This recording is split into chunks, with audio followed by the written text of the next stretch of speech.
The little prince's journey led him to Earth, a planet far larger and more complex than any he had visited before. From the moment he arrived, he knew Earth was different. It wasn't just the size that struck him, it was the sheer variety of life, the buzz of activity, and the feeling that this was a world overflowing with stories. But as the little prince explored, he soon realized that Earth, too, was a place of contradictions. It was beautiful and mysterious, yet it held its own share of loneliness. The snake, a dangerous friend, the little prince landed in a desert, a place so vast and empty that it reminded him of his own planet.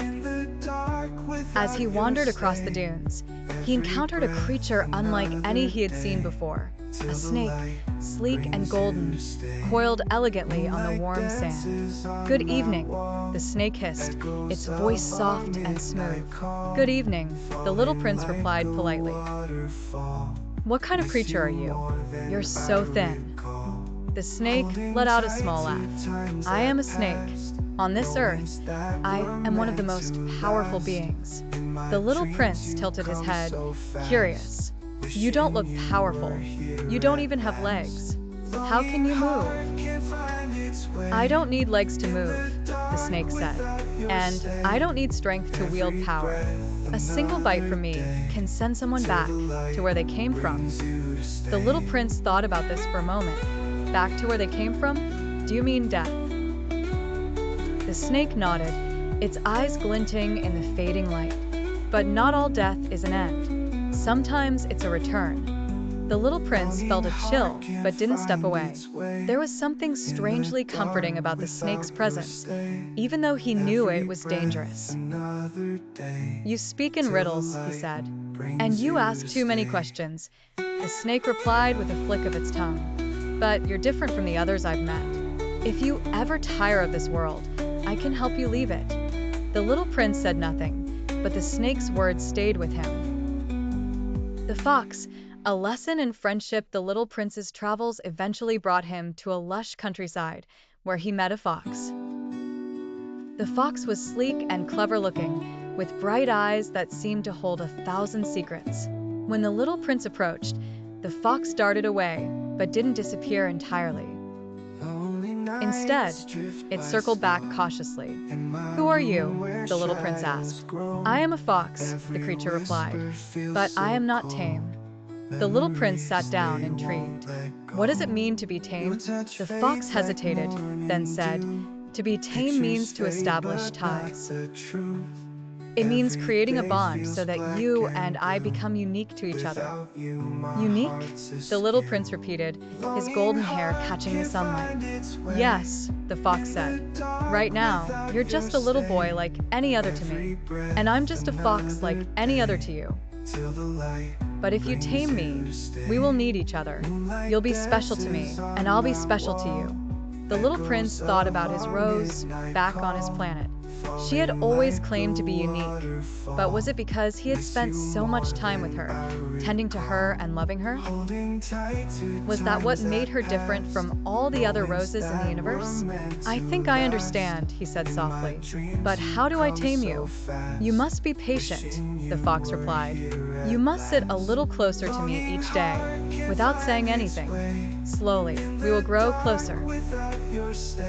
And so the little prince did as the fox instructed. Each day, he returned to the same spot, sitting just a little nearer. Over time, the fox began to trust him, and their bond grew. They became friends in a way the little prince had never experienced before. The farewell one day, the fox said, "I cannot stay with you forever.